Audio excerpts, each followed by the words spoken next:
नमस्कार, मेरा नाम हिमांशु देवन और आज इस वीडियो में बेसिकली एक ही कंसेप्ट के बारे में बात करेंगे, वो है एट्रोफी। देखो सिंपली क्या होता है कि लोगों का एक वहम भी है और डर भी है। वो एक्चुअली अपने टेस्टिस को देख देख कर खुद ही समझते रहते हैं, खुद ही एजम्पशन लगाते रहते हैं कि उनका टेस्टिस का साइज छोटा हो रहा है, श्रिंकेज हो रहा है।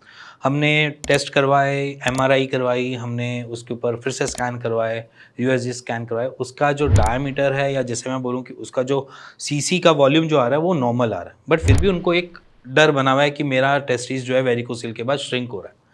तो आज मैं इस वीडियो में आपको कुछ चीज़ों को क्लियर कर देता हूँ कि अगर आप श्रिंकेज के ऊपर नोटिस कर रहे हैं या आप उसके ऊपर फोकस कर रहे हैं तो वो जायज़ है या नहीं।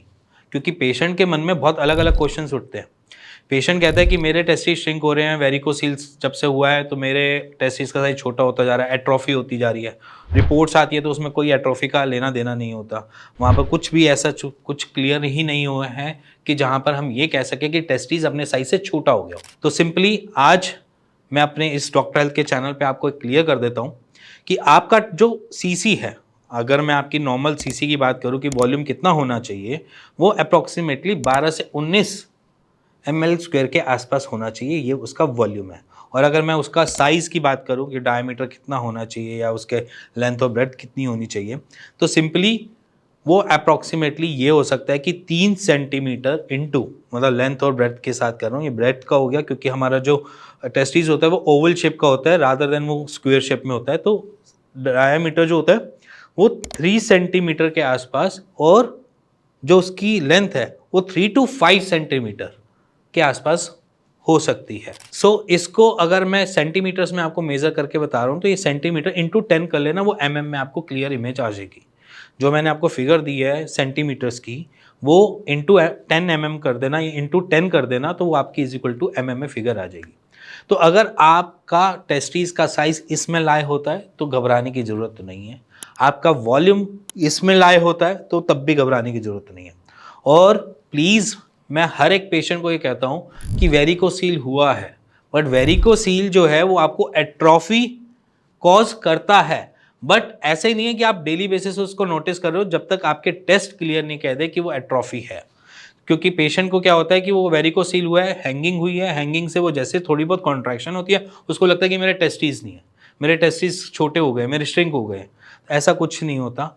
अगर आप उसको जब टेस्ट तब तक नहीं करवा सकते तब तक उसके रिजल्ट पे आप प्लीज़ मत पहुंचिए, क्योंकि जब आप रिजल्ट पे पहुंचते हैं तो आप बहुत अच्छा अलग अलग तरीके से उसको एजम करना चालू कर देते हैं, उसकी अलग अलग मैनिपुलेशन करना चालू कर देते हैं, जिससे आप अपने शरीर को ही खराब कर रहे होते हैं। देखो, नेगेटिविटी के साथ चलोगे तो कभी भी ठीक नहीं हो पाओगे। अगर पॉजिटिविटी के साथ चलोगे तो सारी चीज़ें आपके लिए फेवर में होंगी। अगर मैं कोई भी चीज़ ले रहा हूँ, अगर मैं उससे आराम ले पा रहा हूँ और मैं अगर उसके ये समझ के चल रहा हूँ कि वो चीज़ ठीक ही नहीं हो रही है, तो मैं कभी ठीक हो भी नहीं पाऊंगा। और अगर मेरे को आराम मिल रहा है, मेरे को पेन में रिलीफ मिल रहा है, मेरे को सारी चीज़ें आराम दे रही हैं, मेरी जो भी मेडिसिन चल रही है, चाहे वो होम्योपैथ चल रही हो, चाहे आयुर्वेद चल रही हो, चाहे कहीं की भी चल रही हो मेडिसिन, अगर वो मेरे को आराम दे भी रही हैं तो मैं वहाँ पर परेशान ज़्यादा रहूँगा रादर देन मैं उसको आराम की तरफ ले जा सकूँ। तो नेगेटिव थॉट नहीं होने चाहिए आपके अंदर। कोई भी ट्रीटमेंट ले लो, पॉजिटिव थॉट के साथ ही किसी भी ट्रीटमेंट में ऑप्ट करो। अब बात करता हूँ एट्रोफी कैसे होती है। ठीक है, एट्रोफी तब होती है जब वेरिकोसील में आपकी ब्लड की सर्कुलेशन टूवर्ड्स टेस्टिस नहीं ढंग से पहुंच रही है। आप सिंपल सी बात समझो कि एट्रोफी कब होगा टेस्टिस, उसके बारे में समझते हैं। कि जैसे कि मान लीजिए मैं नॉर्मल एक इंसान हूँ, मैं खाना खाता हूँ, अपने डे टू डे के रूटीन में काम करने के लिए मेरे को एनर्जी मिलती है, मेरी बॉडी, मेरी फिजिक मेरे खाने से बनती है और या मेरे जीन से बनती है। जैसा मैं खाना खा रहा हूँ वैसे मेरी बॉडी रिफ्लेक्ट कर रही है। अगर मैं प्रोटीन वाली डाइट खा रहा हूँ तो मेरा मसल मास ज़्यादा बढ़ेगा। अगर मैं एक्सरसाइज वगैरह या रनिंग वगैरह कुछ भी कर रहा हूँ तो मेरा मसल मास बढ़ेगा। और अगर मैं फैट ज़्यादा खा रहा हूँ तो मेरी बॉडी में फैट मास ज़्यादा बढ़ेगा। तो सिंपली क्या हो रहा है कि जिस तरीके का मैं खाना खा रहा हूँ वैसे मैं फीडबैक दे रहा हूँ, मैं रिटर्न बैक दे रहा हूँ। वैसे ही सिंपली क्या होता है कि जब टेस्टिस के पास न्यूट्रिशन पहुंचेंगे तो वो वैसा वर्क करके दिखाएगी। अगर मान के चलो बड़े लंबे टाइम से उसके पास खाना ही थोड़ा थोड़ा मिल रहा है, जितनी उसकी रिक्वायरमेंट थी उससे कम मिल रहा है, उसके न्यूट्रिशन उससे कम जा रहे हैं, तो वहाँ पर क्या होगा, वहाँ पर वो अपने काम की क्षमता में धीरे धीरे कम कर देगा।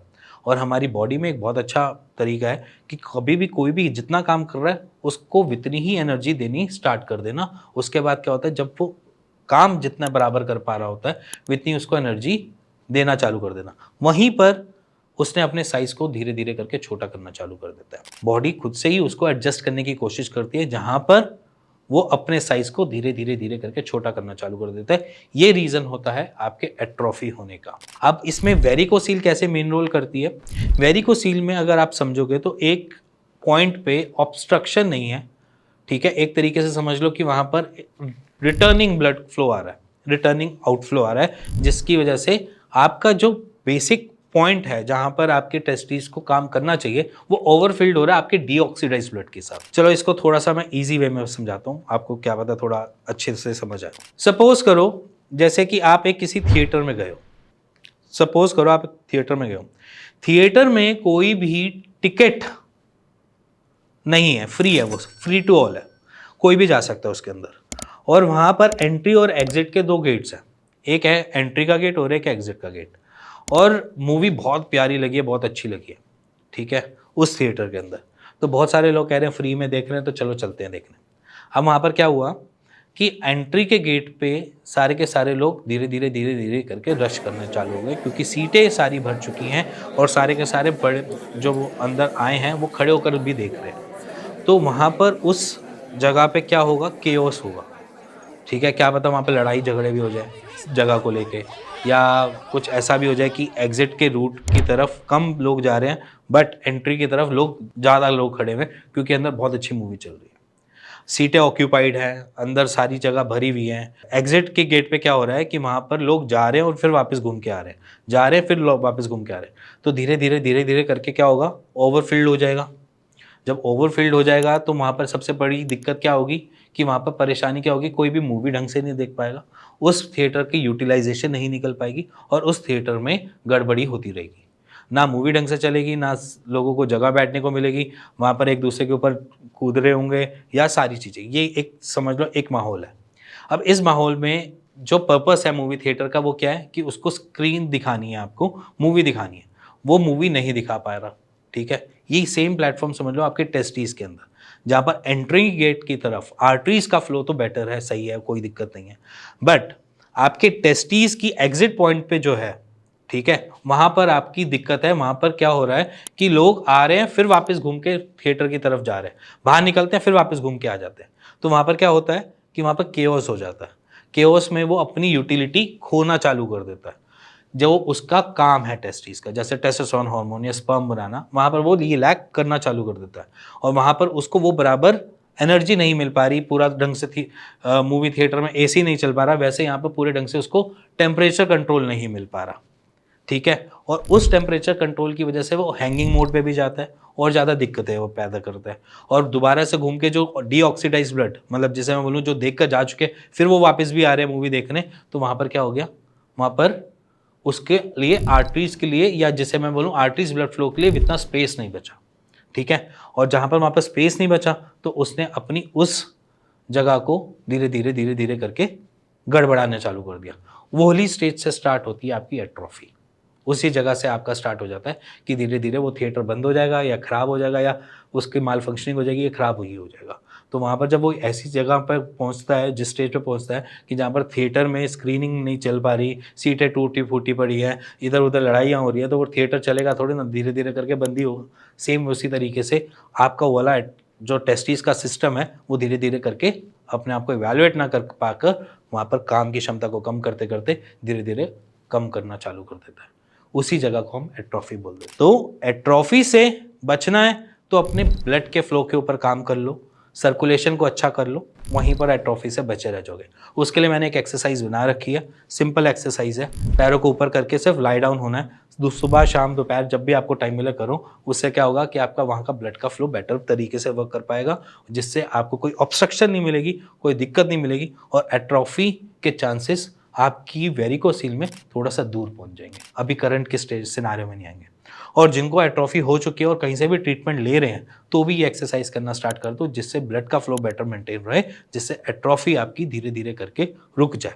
अब कुछ पेशेंट्स के दिमाग में क्या होता है कि अगर वो एट्रोफी हो चुकी है तो पेशेंट कहता है कि एट्रोफी जो है वो बंद करवा दो और मेरे टेस्टिस का साइज दोबारा वैसे ले आओ। तो वो चीज़ पॉसिबल नहीं है, किसी भी ट्रीटमेंट में नहीं है। वो कहो कि आप एलोपैथी में है, एलोपैथी में भी नहीं है, होम्योपैथ में, होम्योपैथ में भी नहीं, आयुर्वेद में भी नहीं है। आपका टेस्टिस दोबारा से रीसाइज नहीं करता, जो साइज उसने एक बारी एट्रोफी होने के बाद ले लिया है, गेन कर लिया है, उसके बाद वो बढ़ेगा नहीं। ये क्लियर कर दूं, क्योंकि पेशेंट को लगता है कि वो दोबारा से रीगेन कर लेगा, एट्रोफी हो गई है तो दोबारा से टेस्टिस अपने साइज पे आ जाएगा, ऐसा नहीं हो। तो जहाँ पर है कि उसको हम रोक सकते हैं, दिक्कत जो हो रही है एट्रोफी जिस जो रीज़न है उससे हम उसको रोक सकते हैं, बट उसके साइज को दोबारा रीगेन नहीं कर सकते। इसी के साथ अगर आपके दिमाग में कोई भी क्वेश्चन चल रहा है एट्रोफी के रिगार्डिंग, तो आप नीचे दिए हुए नंबर पे हम हमारी टीम को कॉल कर सकते हैं, ठीक है। और अगर आपको लग रहा है कि मेरे को कुछ आप एट्रोफी के बारे में और समझाओ, तो आप नीचे कमेंट करके मुझसे क्वेश्चनिंग भी कर सकते हैं। इसी के साथ अगर आपको कुछ भी जानना है, अंदर के सवाल है, क्वेश्चन है, कुछ भी ऐसा, तो आप बेचिंतित होके व्हाट्सएप करो अपनी रिपोर्ट्स को और मेरी टीम से बात करो। इसी के साथ मिलेंगे नेक्स्ट वीडियो के लिए, तब तक के नमस्कार।